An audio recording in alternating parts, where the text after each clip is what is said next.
Welcome back, Book Fiends, to Wicked Good Books, a channel dedicated to books and things book adjacent. My name is Nick and I'm the host of this channel.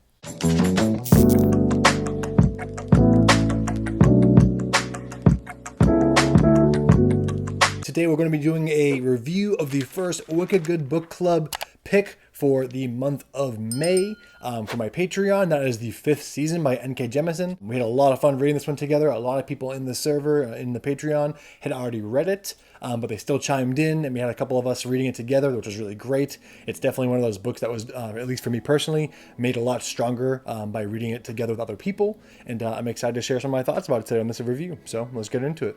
As I'm sure many of you are aware, N.K. Jemisin has many accolades. She's an incredibly talented and gifted and awarded author. I'm a little late to the game getting to one of her books. She's been on my TBR forever, and I was so happy to see that book win for the poll for our Patreon voting for Wicked Good Book Club for this month. The 5th season itself was awarded the 74th Hugo Award for Best Science Fiction Novel back in August of 2016. That made N.K. Jemisin the first Black person to win that award, which is absolutely incredible. This book and other works by Jemisin are widely acclaimed and beloved and talked about and often discussed on BookTube and on the internet and on forums. So again, I'm a little late getting to the game. I'm very excited about reading the next book. I think we're going to read it, we're going to buddy read it in July for Obelisk Gate. One thing I did notice too, looking at about the author page in the 5th season the other day when I was looking it up, she's also the first author in the genre's history to win 3 consecutive Best Novel Hugo Awards for all of her Broken Earth trilogy books, which I didn't know because I've only read this one, but that is absolutely incredible. Let's talk about the vibe first. The vibe I got was this fast-paced story about 3 main female protagonists moving through this dying Earth, this rust-punk dystopian world that to me felt very reminiscent of Horizon Zero Dawn, or rather Horizon Zero Dawn. I'm wondering if it was at all inspired by this book.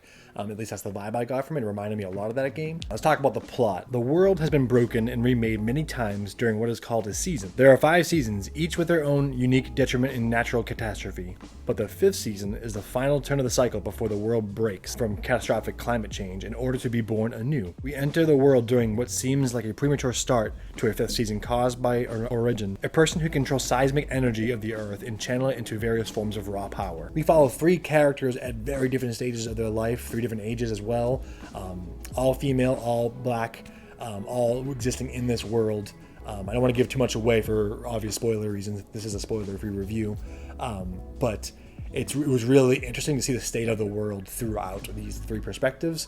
One of them being the one where the 5th season was really prevalently happening, and the world around her was actually physically changing. And I felt like that was one of my favorite point of views. We have a son and mother of 2 on a quest for revenge who travels across the broken countryside during the start of the 5th season.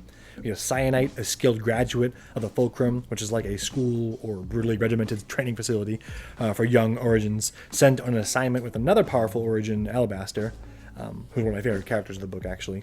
Demaya, a child taken away from her family after being discovered as an Origin. She is taken by Chef, a guardian, to the Fulcrum for training, and he's kind of like an instructor of sorts. He's kind of like a more angry and vile an aggressive Snape, which is saying a lot. Then there was Hoa, a mysterious boy with white skin, hair, and eyes who follows Isun on her trek across the Stillness, which is the supercontinent this world takes place on. Alabaster is probably one of my favorite parts of this book, or at least one of my favorite characters of this book. He's just really, just kind of like, I wouldn't say angsty, but just really quiet and kind of awkward character. Has experienced a lot of trauma in his life and is withholding a lot of darker turmoil or inner turmoil.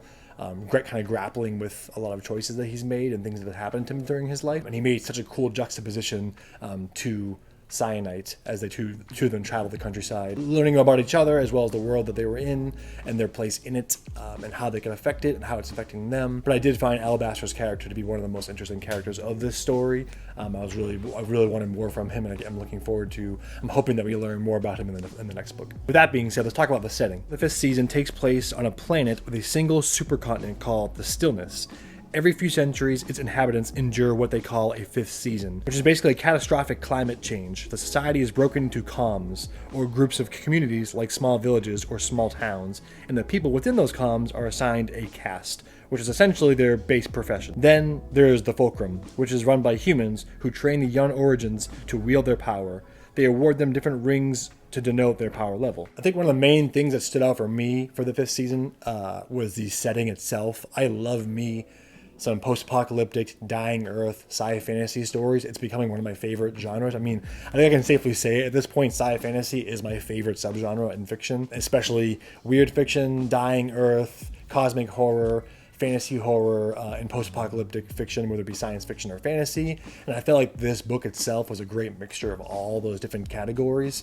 Maybe minus the horror, though there was some pretty awful injustices done to these characters in the story. So human horror was definitely relevant and present in this story.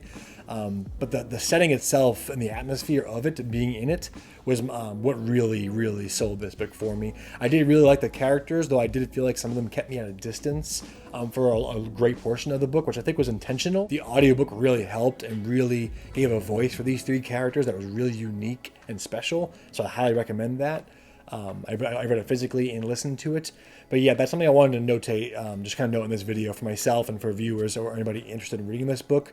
If you're a big fan of Horizon Zero Dawn or any of that dystopian, rust punk, dying Earth, post-apocalyptic fiction, this book would be just absolutely perfect for you. It's very fast-paced. There are some dark moments. It's not too gritty, nothing that I don't think requires any trigger warnings per se, or that would be a turn-off for some people. I did find it pretty accessible, actually, and I think the contemporary writing style really lent to that accessibility, which is why I think a lot of people really consume this book, and across the board, it seems like whether you're more of a science fiction reader or a fantasy reader or just fiction reader, all these fans sort of congregate to the middle in this book and seem to agree that it is very accessible and highly enjoyable. So there's something about the dying Earth setting for me that I really enjoy. I'm very passionate about climate change. It's one of the main reasons why I love Dune so much. And Gideon and Harrow. I really love the remnants of the old civilization, and I was really curious to see how much more we'll get of that, and if that will give us any hints as to the fate of this world and how it came to be. I always love finding that out. It's one of my favorite things to discover in these kind of books. And so I'm very much looking forward to that the next two. I just felt like this book put a whole new lens on it. I had gone into it thinking this was going to be like a Avatar inspired story, kind of like Sword of Kaigan.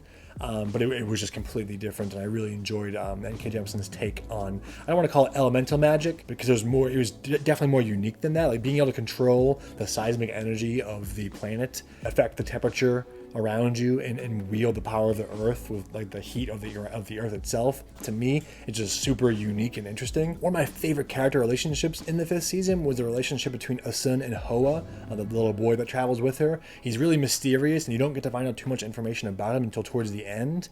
But their relationship, especially with her own family dynamic, and the things that she's lost throughout the story, it's one of those things that's always of interest to me. It's one of the main reasons why I love The Last of Us so much, as a father of 2 girls, reading about parents or parental figures traveling through a dangerous countryside and keeping a young one safe is always a story element that will be of interest to me. For obvious reasons, but I really enjoyed that dynamic they had, especially with the bigger reveals towards the end about Hoa's character, and I'm really looking forward to seeing where that's going to go and learn more about the Stone Eaters. I also really appreciated getting a perspective of a middle-aged character, male and female. Like, I love that we got that with Asun. We don't get that a lot in science fiction and fantasy, at least not in the more recent titles I've been reading. A lot of age groups fall into like the 18 to 23-year-old characters, just after young adult category. And I really enjoyed getting a perspective of someone in their 40s or in their middle ages. I felt that was really prolific of N.K. Jemisin to do, and I'm really excited to see where that goes in the next story. I thought the element was really interesting, and it's one thing that we in common seem to all enjoy in the Discord when we were discussing the book within my community. And I'm really curious to hear what you guys think about that too, if that was something that stood out to you. One of my favorite parts about this book and these chapters, and all 3 of them, was how Jemisin described nature in this world and how these humans interact with it and how it interacts with them, constantly changing and shifting around them. The calm before great change, which I felt like is completely appropriate for this story, or at least the plot for this book, as they're experiencing their 5th season, which is a massive climate change and a catastrophic event that literally changes the bedrock of their world, the geography of the world, we'll say. As far as the atmosphere goes for this book, I definitely felt that sense of dread and unease, like that calm before the storm sensation while reading this book, and that was sort of the atmosphere for all 3 point of views, for me at least. More so in Asun's point of view, where I could really feel that sense of longing and loss for various reasons that I won't spoil here. This is a spoiler-free review, which I feel like was reflected in some of the themes in this book. Themes of oppression, controlling people with their gifts, society being built up by the same people being persecuted and enslaved, which I felt was a very timely and relevant theme and story element, as well as topic that we see even today in our own society and on our own planet. So it was both scary but also like informative and pretty powerful to see these themes reflected in a world like this that was so different than our own, but in a scary way very similar. I really enjoyed the poly or polyamorous relationship in this story. Now I won't say who it's between because for spoilers' sake I don't want to give anything away, but what I will say was I didn't find any part of it to be taboo or for shock value, or just to be there. It felt like it had a purpose, and the three characters really cared and loved each other equally for their own reasons and supported each other, and they had this little almost like a family unit that they created, and I just really enjoyed that aspect of the story. Not too often can something like that be pulled off to where it doesn't seem like it's being done for the wrong reasons, or being done to be just taboo or for shock value, and I felt like N.K. Jemisin really achieved something genuine and honest with that relationship. There are also themes of subtle inclusions of trauma and how we can internalize our past trauma and pain, and how that can manifest in our mental health, in our actions towards others, and how we treat and talk to ourselves, and sort of how that affects the choices we make throughout our lives. And I really appreciated the way that Jemisin was able to showcase that with all three characters in different ways, but most specifically with Sun as her character story is being told in the second person, which I did not mind at all. I've come to find that, to me, second person is really not that much different than first person. So I feel like if you can read and enjoy a first person point of view or perspective, then I feel like second person should be pretty easily adapted to. To me, this book read extremely quick. I read it in about a week's time. I actually read it and listened to it. The audiobook narrator is phenomenal. I'll put a link down below to their information. I do feel like some of the point of views were stronger than others, and the pacing was a little better in certain point of views. I won't say which ones for spoilers' sake. But overall, the book itself as a whole, I feel was paced pretty well. It was a very quick read for me. I had a hard time putting it down once I started.